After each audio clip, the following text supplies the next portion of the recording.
Gyaru0.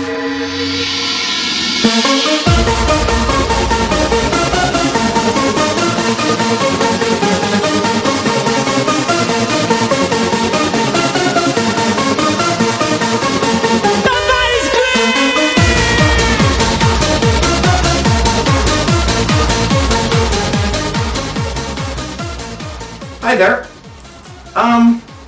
Today, as you can see, I am not really wearing any Gyaru0 clothing, but it so happens to be that it is Queen's Day, the national festival of the Dutch, where everybody dresses in orange. And you know, Gyaru0 also dress in kimono and yukata when they have festivals, so I thought, you know, why not? Today I wanted to talk about my experiences with Yamanba. Now I do have to say that I don't have much experience with Yamanba in real life. I only saw Yamanba once, but I wanted to talk about that a little bit and share my thoughts about it. Because I always wanted to meet Yamanba because they are so rare. And even though they are rare, every time my friends go to Japan, they say, "Oh, I saw Mamba, I saw Mamba." I'm like, how? Like, wow, you must be extremely lucky or something. Because Yamanba are known for sitting on the ground in Shibuya,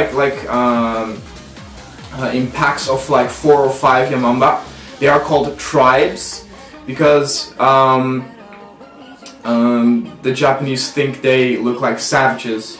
So with their brown skin and their face makeup, you know, they look like the aboriginals in their eyes, and because of that, they call them when they're in a pack, they call them tribes. Now, Yamanba are pretty known for not having that much money. Their outfit usually doesn't cost that much. And when I was 17, that was the only time that I saw Yamanba.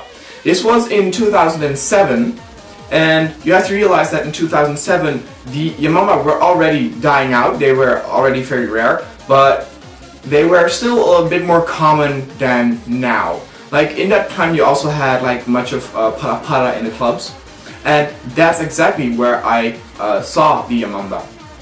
It was my first time traveling alone in Tokyo, and I went to the club Atom. It was my first time in Atom, actually.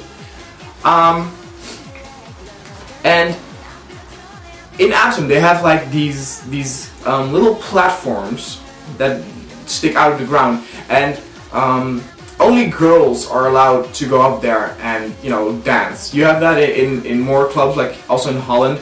Not only for the girls, like boys can go up there too. It's fairly common in many of those clubs. But the thing is, I saw a group of Yamanba dancing on it, and I was really excited because I was like, wow, you know, my first Yamanba that I could see.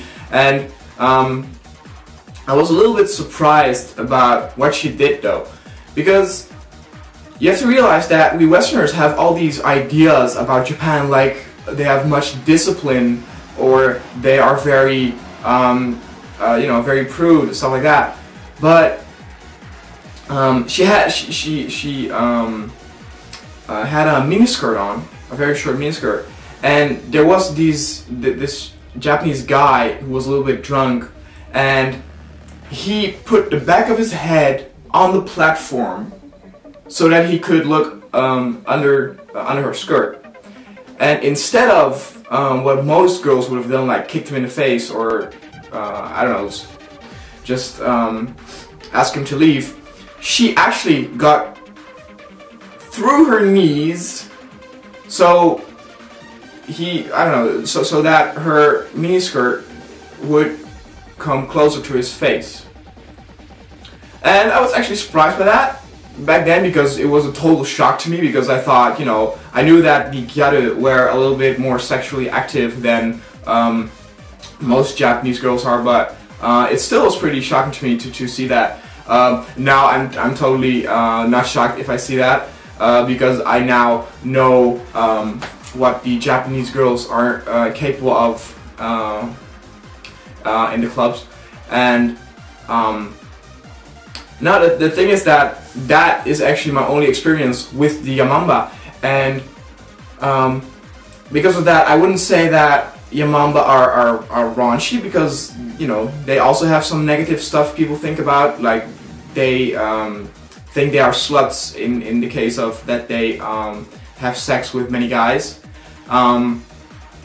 And you know, if you would only look at that time that I met them, and that she would put her crotch right, you know, at his face, you would actually think that. But I do have to say that my experience with Yamanba itself are too little to really gain an image of how they are. I do know that the Yamanba are a little bit more self-centered than the other Gyaru. Like, because of how they look, they actually only spend their time with other Yamanba. It does happen, like, that they also hang out with Ko Gyaru or One Gyaru, but like, I saw in a documentary once that a guy, you know, he was a regular guy before, but he now only hung out with Yamanba, and he would only find Yamanba girls attractive and not other girls. So if you ever see a Yamanba, and a great example is that the whole, you know, sitting on the street as a gang, you know, doing each other's makeup and talking and stuff like that.